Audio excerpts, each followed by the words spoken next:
Et salut les potos, c'est julien.com, j'espère que vous allez bien. Alors aujourd'hui c'est l'automne, ça flotte, il fait moins 10 degrés, on est trempé, mais on fait ça pour l'amour de YouTube, pour l'amour du partage. Aujourd'hui je vous partage justement ma nouvelle acquisition, une pépite, la voiture de mon enfance, la fameuse Nissan Primera P11 GT.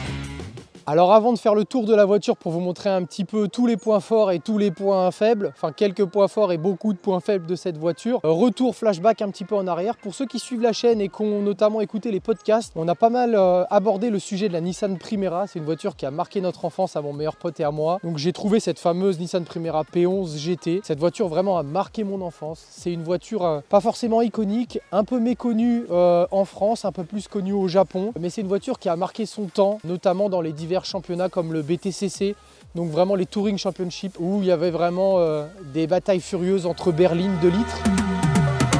Trouble. Luffield, number 10, Alan Menu isn't in trouble. And now we're in car with Paul Reddyseat, 1992 champion spoiler as they go into... Oh, wow! That is Simone! Straight into the arms. In fact, they touch, bang, bang, and that is Neil, and that is a very big one indeed. Roll, roll, roll again.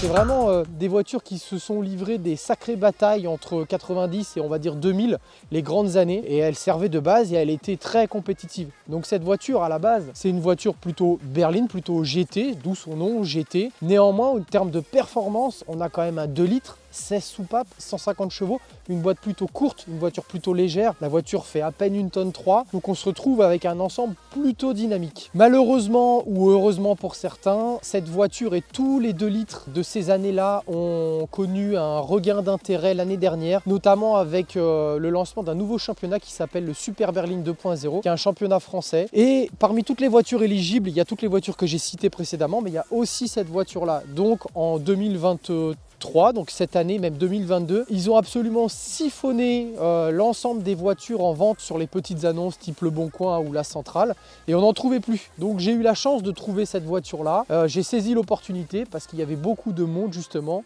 sur cette voiture pour la transformer en une voiture du championnat Super Berlin. Donc c'est pour ça malheureusement que ces voitures on n'en trouve plus. Et là pour le coup je suis plutôt content parce que c'est vraiment une sortie de grange improbable. La voiture, ça fait 2 ans qu'elle pourrit dans un parking. Le redémarrage a été laborieux mais la voiture roule, il y a quand même pas mal de choses à faire. Et pour le coup on va faire le tour. Bon alors pour parler un petit peu plus de la voiture en elle-même, elle n'est pas forcément en bon état, comme je vous ai expliqué, ça fait 2 ans qu'elle pourrit sur un parking. Donc elle est globalement en très bon état, mais il y a quand même les marques de 2 ans d'arrêt sur un parking. Notamment toute la partie carrosserie. Ce qui est très intéressant déjà, c'est que la caisse, le châssis, la coque, la carrosserie en elle-même est ultra saine. Il n'y a pas de bosse, il n'y a pas d'enfoncement, il n'y a pas de rouille, il n'y a pas un pet de rouille. Par contre au niveau peinture, elle a quand même pas mal morflé.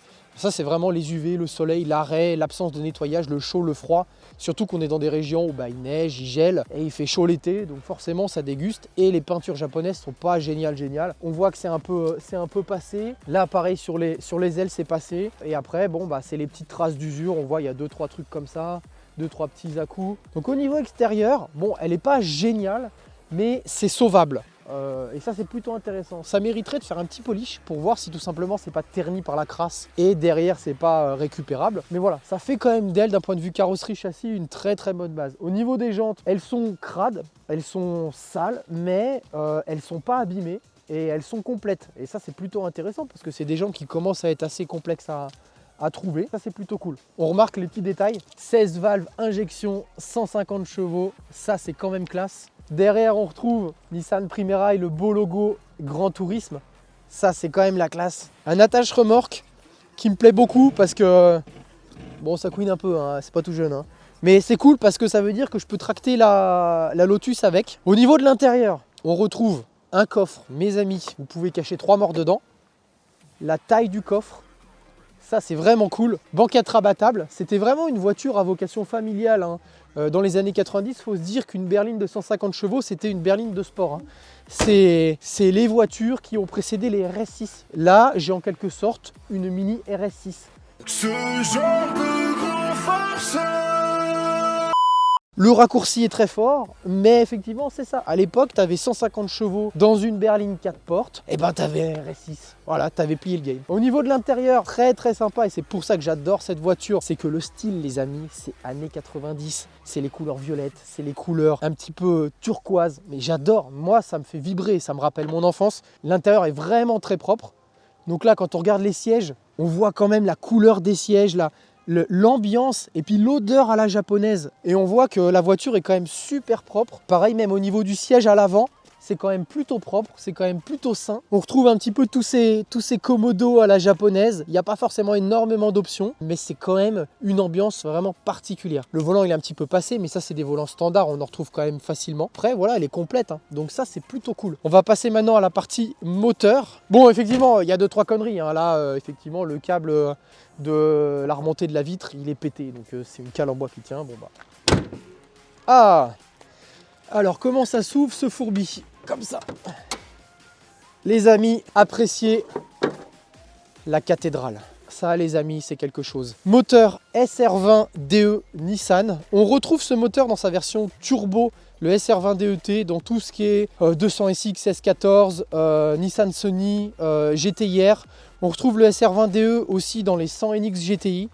Donc c'est un moteur quand même super intéressant qui a une sacrée durée de vie dans le catalogue Nissan. Donc voilà, le moteur est là, il est complètement d'origine. On a peut-être un petit souci d'allumeur parce qu'elle ratatouille un petit peu à froid, mais ça se corrige, il faudrait mettre un coup de lampe strobo pour caler l'allumage. Mais sinon, à part ça c'est quand même pas mal. C'est quand même une voiture relativement saine. Donc ce moteur est quand même réputé pour être indestructible. Il a un défaut, ce moteur, c'est la pompe à huile. Donc là, je pense qu'on a effectivement un début de pompe à huile, c'est-à-dire qu'à très bas régime, que je débraye, on retrouve des petits clignotements du capteur de pression d'huile. Donc ça, généralement, c'est quand même signe que la pompe à huile commence à faiblir. Tant qu'on n'est que vraiment sur ces parties bas régime, ça veut dire qu'on passe en dessous des 0,5 bar de pression. C'est pas dramatique, mais il va falloir s'y atteler. Et là, pour le coup, c'est quand même beaucoup de boulot parce que sur ce moteur-là, tu peux pas le faire moteur en place. Donc il faut sortir le moteur boîte. C'est carrément une pièce intégrée sur le côté du moteur. C'est tout un carter, donc il y a quand même pas mal de boulot. Bon, maintenant que je vous ai présenté la voiture, ce que je vous propose, c'est d'aller faire un petit tour. Allez, c'est parti.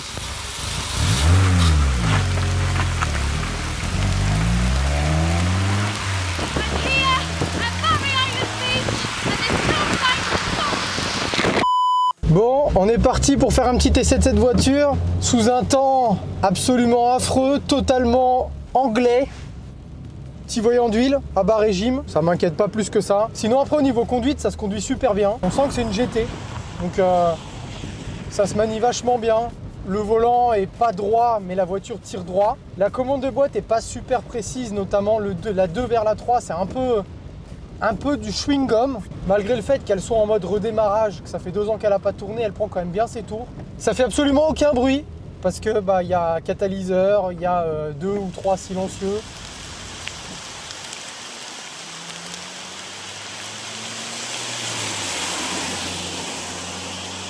Bon là on va pas faire les fous parce qu'il flotte quand même beaucoup.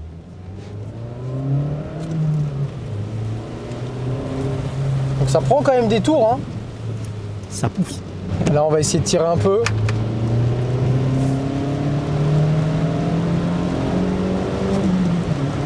C'est vraiment passé 5000 que ça tire. Non.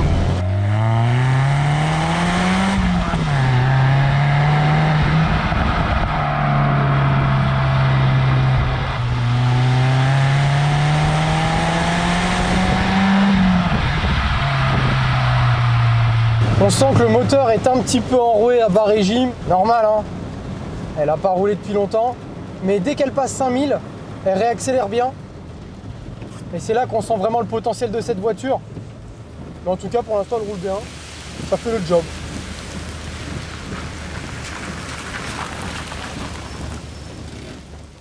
Alors, au niveau du projet pour cette voiture, on a 3 solutions. Je roule avec comme ça jusqu'à ce qu'elle meure et je finis par la brûler dans un champ. C'est l'option 1. J'ai pas forcément envie de faire ça. L'option 2, celle qui m'intéresse le plus, c'est de faire une petite restauration en vue d'en faire un daily, avec pas mal de petites réparations. Il y a une petite tendance qui me plaît en ce moment et qui revient, c'est vraiment le tuning sobre des années 90, c'est-à-dire des belles petites jantes, un peu plus basses. J'aimerais bien mettre une petite sono avec un petit caisson de basse pour me rappeler vraiment l'ambiance de l'époque. Olivier!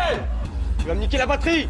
Vraiment lui faire un esthétisme un peu plus propre, de faire en sorte qu'elle soit fiable et rouler avec tout simplement. Ça serait vraiment quelque chose qui me plairait. Et il y a la troisième option, ce pourquoi je l'avoue, je l'ai acheté à la base et j'avais cette alerte.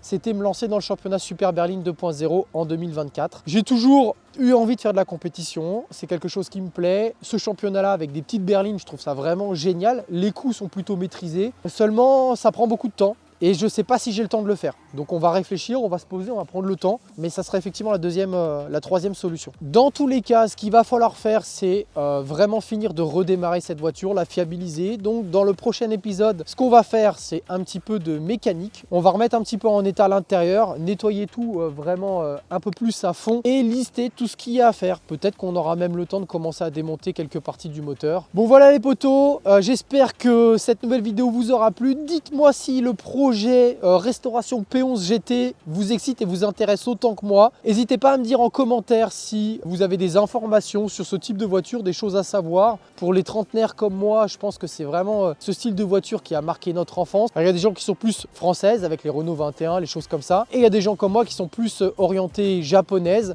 Et ce genre de voiture, ouais, ça a vraiment marqué mon enfance. N'hésitez pas à liker, à partager la vidéo et rendez-vous dans l'épisode 2 pour la restauration de cette voiture. À la prochaine, ciao!